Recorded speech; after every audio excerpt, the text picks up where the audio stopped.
Hello, traders. This is Joanne with Succeed in Forex. Welcome to our Forex News broadcast for Monday, May the 5th, 2008. We are rather light trading today. The UK is taking a holiday, celebrating May Day today. Yesterday, Japan took a holiday, celebrating something called Children's Day. And then today they're also taking a holiday for something they're calling the Greenery Day. Since that doesn't mean that the whole world has stopped trading today, we're going to start looking at what's happening.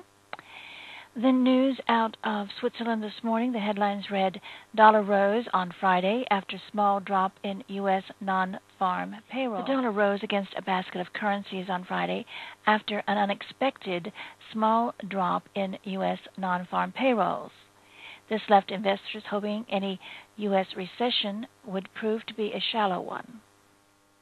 The news that the struggling economy shed only 20,000 jobs in April also supported views that the Federal Reserve would refrain from cutting interest rates again, provided the economic data and financial markets did not deteriorate further.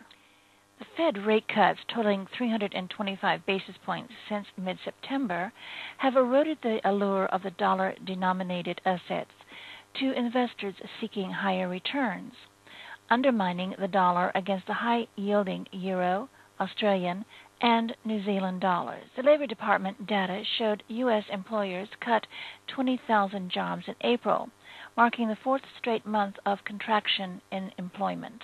Analysts had been looking for payrolls to decline by 80,000 after an upwardly revised loss of 81,000 jobs in March. Unemployment rate also eased to 5 from 1.5% in March. The dollar-yen surged to a two-month peak of 105.70 and was last trading around 105.38.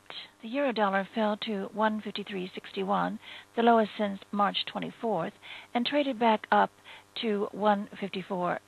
The dollar Swissy rose to a 9-week high against the Swiss franc to 106.09 before retracing back down to 105.73.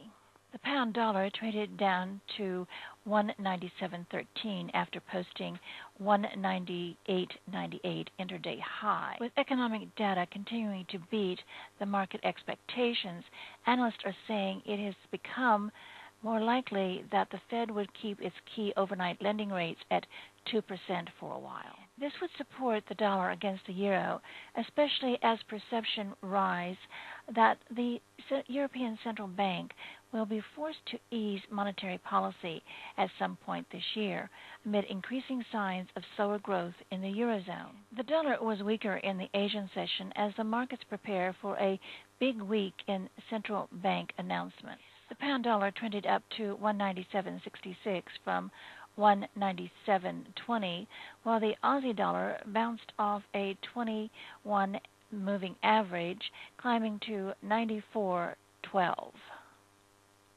Yen-funded carry trades were able to reverse last week's decline, with the euro-yen opening above the 5-moving average at 162.17, and the Aussie-yen made a higher highs at 99.01. We have a light week for economic data, but heavy interest on rate decisions with the BOE, the ECB, and the RBA, along with the Korean and Indonesian banks, which are outside the G10. These all will be announcing this week. Last week, the focus was on the dollar and the growing sense of optimism around the economic data and Fed policy. The highlight was the modest 20,000 decline in non-farm payroll and the unexpected fall of unemployment rates to 5%.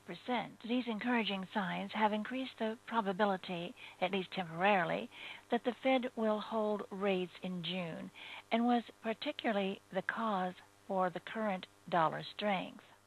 The easing in oil and commodity prices also gave the greenback support. However, both factors have significant downside risk, and the dollar euphoria might prove short-lived.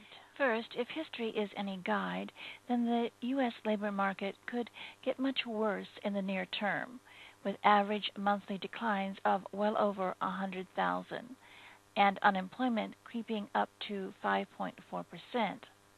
data is consistent with the recessionary numbers we are currently seeing. Second are the oil and commodity prices, which are staying elevated. Many analysts are expecting the oil price to head to $130 a barrel.